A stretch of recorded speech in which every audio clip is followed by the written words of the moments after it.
Assalamualaikum Samra Parekh. Welcome to IVA Grad Lively Talk. So please introduce yourself to our audience, our students, and walk us through your journey from IVA till now. Well, thanks a lot, first of all, for inviting me here. I'm really happy and it's amazing to be back at IBA. But quick introduction, I'm currently in the UK, of course, graduated from IBA. I'm an alumni of 2016. We go back to 10 years. Was working at Procter & Gamble. And then I went abroad to complete my master's at the University of Cambridge. And then got into Goldman Sachs, and then ever since then I've just been big on helping people, and I just want to give back in some way or the other to Pakistan. And so based on that, what were the things that motivated you to take this different choices? What motivated you to pursue this degree program? I definitely was working in the corporate job. Obviously, P&G was the place to be, right? So then I was just worked hard, did internships to get in. I just feel when you say what motivated me, I'm a very self-motivated individual. I want to achieve big things in life. I have a network who has achieved a lot. Given that I'm so self-driven, curious to know what's going on in the world, and obviously, I watch a lot of movies, and then there was happening, there's a world abroad.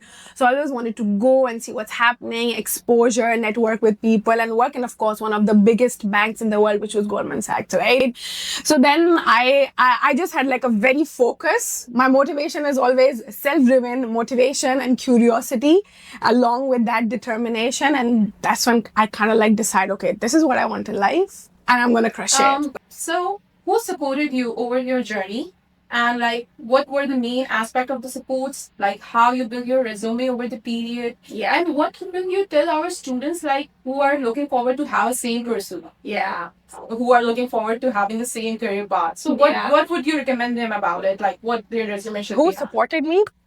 So I'm from a very traditional family, and I have done things that none of others had done, right?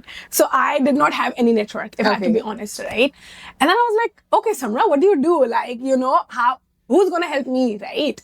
And then I think I'm just again, coming back on so motivated, I started building that network. People are like, oh, you have such a big network, etc. You have so many mentors. Now, back then I didn't, because networking is really the king. That's true. how. That's true. And those are the mentors that really changed my life. Honestly, I would always look up to them. Otherwise, how on earth would I have possibly done that? For any professionals listening, it's really important to build those relationships. You never know who's going to end up helping you, right?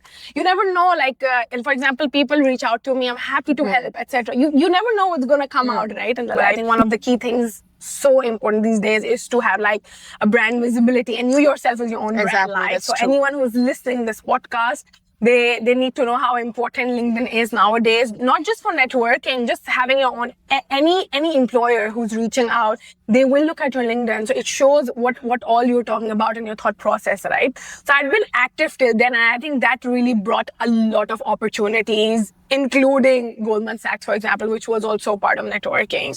So yeah, moving forward, while exploring that specific degree for yourself, while moving abroad, so could you please tell our student how they can shortlist the program? What institute they have to select? This is a very long process. What aspect they have to consider? How they can do that? How can they work over that? Look, I mean, there are a lot of resources nowadays, right? I think ChatGPT does so much work for us. True. For all of us. All of us are so grateful for it. Use the right resources, but I think before that, for example, I can share my story, how I did. I was always into finance, right? You need to know what you're really good at. Please don't listen to the world.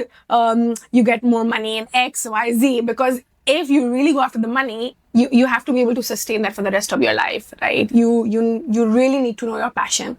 If you are good at Excel, if you're good at technical skills, if you're good at software engineering, please I think the one lesson is important is go after your passion. Listen to what you're really good at, of course. Being good at and having the passion and being able to make money is like, there's like an ikigai model. So that's a very famous Japanese concept, right? Which is what I use a lot, by the way, and has helped me found my passion of like speaking and stuff. That's number one. Two, mentorship, like, the network that you build, the mentors that you have, go and speak to them. But like, everyone's time is limited. We all know that, right? Go with the right questions. Do your homework.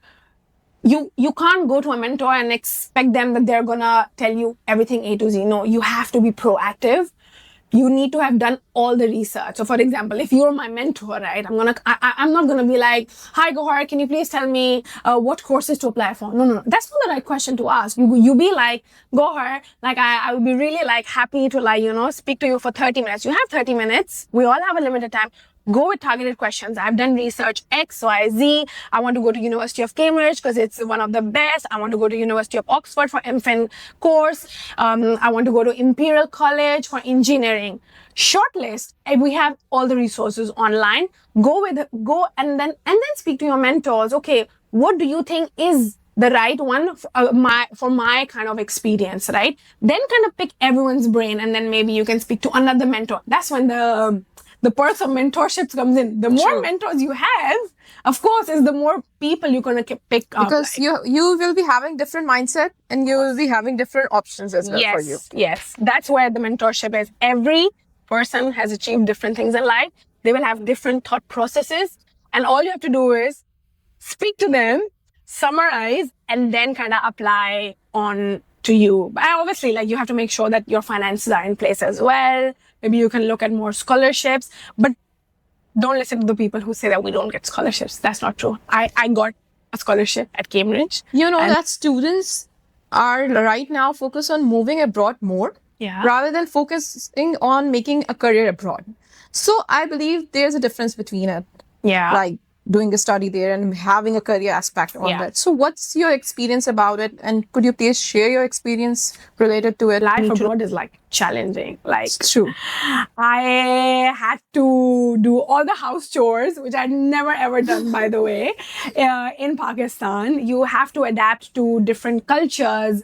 You have to adapt to different communication styles, different accents, like different food, different weather. Like, it's really like a challenging journey.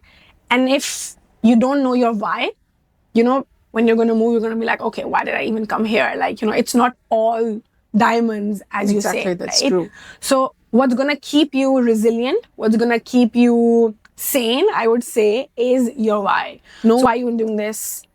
Make goals. It's okay to change your goals, but goals are going to give you like a direction. Okay, I'm going for a master's and then I want like a good job.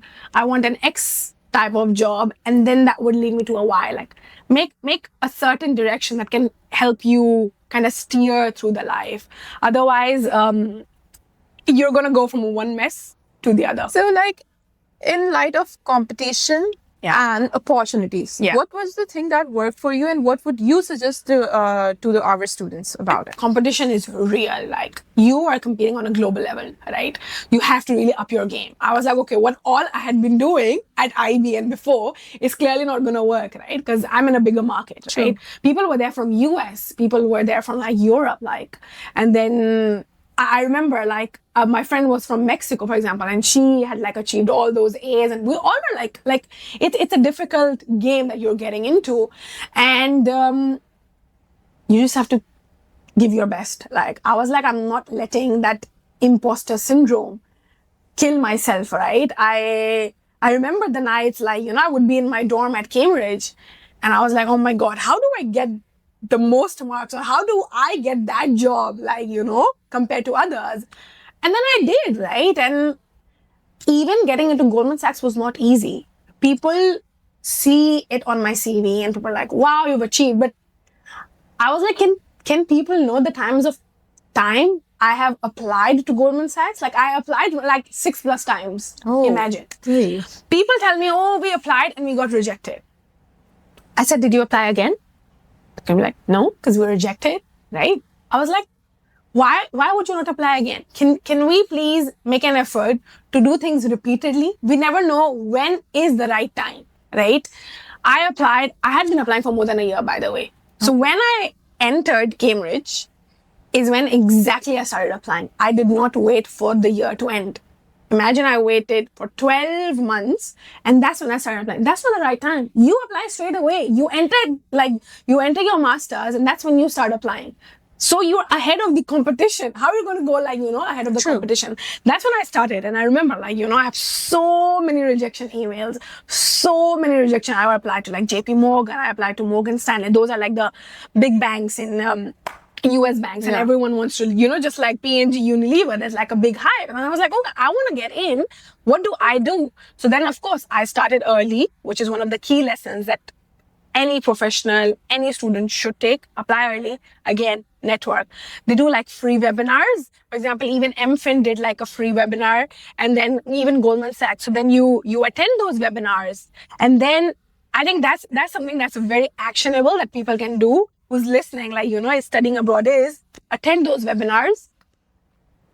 Once you attend that webinar, you can look for that person, take a note of the people who attended that webinar, who are speaking in that webinar, go on LinkedIn and share them. Thanks a lot for your time. I attended. That's how you build relationships. True. Thank you so much. Thank you for coming here today. And it was very, really quite informative for us. Good luck to everyone.